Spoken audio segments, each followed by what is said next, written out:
जवळा बाजार येथील कैलासवासी पांडुरंग भालेराव पाटील बहुउद्देशीय सेवाभावी संस्था आणि तालुका विधी समितीद्वारे कायदेविषयक मार्गदर्शन शिबिराचे आयोजन दिनांक 15 जानेवारी 2026 रोजी जवळा बाजार येथील इंदिरा गांधी कन्या विद्यालयांमध्ये कैलासवासी पांडुरंग भालेराव पाटील बहुउद्देशीय ग्रामीण सेवाभावी संस्था जवळा बाजार व तालुका विधी सेवा समिती तसेच तालुका वकील संघ औंढा नागनाथ यांच्या संयुक्त विद्यमाने विद्यार्थ्यांसाठी कायदेविषयक मार्गदर्शन शिबिराचे आयोजन 15 जानेवारी 2026 रोजी करण्यात आले होते।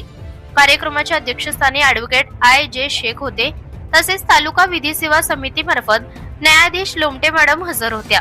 प्रमुख पाहुणे म्हणून इंदिरा गांधी कन्या विद्यालयाचे स्थानिक नियामक मंडळ अध्यक्ष मुरलीधर अण्णा मुळे, MIP शाळेचे मुख्याध्यापक मनोहर क्षीरसागर, बाराशिव हनुमान प्रसारक मंडळाचे प्राध्यापक गजानन मुळे, उद्धवराव राखुंडे, सहाय्यक पोलीस निरीक्षक भगत, प्राध्यापक सुनील डुकरे, प्राध्यापक श्रीमती सुनीता पवार मॅडम हजर होते। यावेळी तालुका वकील संघ औंढा नागनाथ तसेच उपस्थित मान्यवरांचा सत्कार करण्यात आला।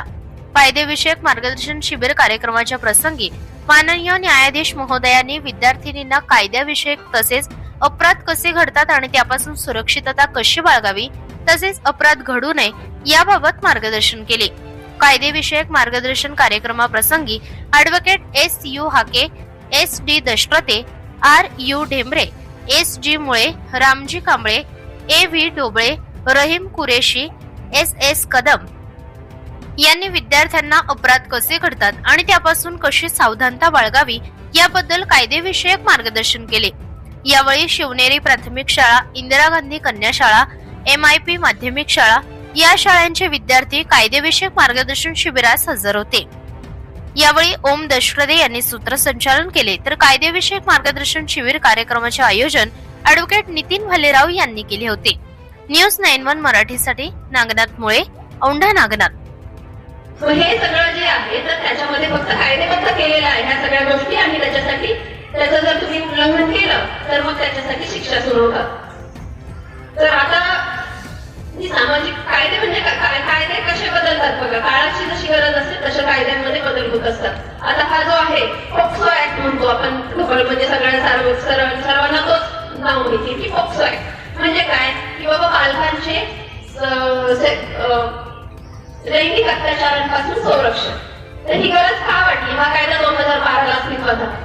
थोडक्यात सांगायचं काय की काळानुरूप कायदे बदलतात, जशी गरज भासते तसे कायद्यांची निर्मिती होत असते। तर असं लक्षात येत आहे की हे जे तुम्ही लहान मुलं आहात 18 वर्षाखाली जे कोणी आहेत तर त्यांना लहान बालक म्हणतात। तर तुम्ही किती सुरक्षित आहात? तुम्हाला आता फॅट टचिंगचे कुरेशी सरांनी सांगितलं टचिंग घे, तर तुम्ही तो हसण्यावर घेऊ नका, ठीक आहे, तो अपार्ट फ्रॉम जोक्स, पण तुम्ही ह्या गोष्टी सिरियस घ्या। काय करायचं काय करायचं नाही हे कुरेशी सरांनी तुम्हाला अतिशय चांगल्या पद्धतीने शिकवलेलं आहे। तर त्याच्यासाठी तुम्ही अंतर्मुख होऊन विचार करायला पाहिजे। तुम्ही आता 8वी ते 9वीच्या मुलांना समजतं की त्यांनी काय सांगितलंय, तर खरोखर ह्या गोष्टी खूप विचित्रपणे समोर येत आहेत आणि तुम्ही स्वतःची काळजी घ्या। तुम्ही घरात असाल तोपर्यंत ठीक आहे, तुम्ही आई वडिलांच्या छायेखाली सुरक्षित असता, पण समाज बदलत आहे, आपले जे जवळचे नातेवाईक आहेत ते सुद्धा आता पूर्वीसारखं आपलं वातावरण राहिलेलं नाहीये। थोडक्यात त्याच्यामध्ये आमूलाग्र बदल होत चालले, नीतिमत्ता सगळ्यांनी वेशीवर टांगलेली आहे। बऱ्याच समाजामध्ये अनेक वाईट घटना घडत आहेत, आम्ही रोज पाहत आहोत। तर तुम्ही स्वतःची काळजी घेण्या इतकं तुम्ही स्वतः सबळ असावं म्हणून आम्ही फक्त आज इथं आलेलो आहोत।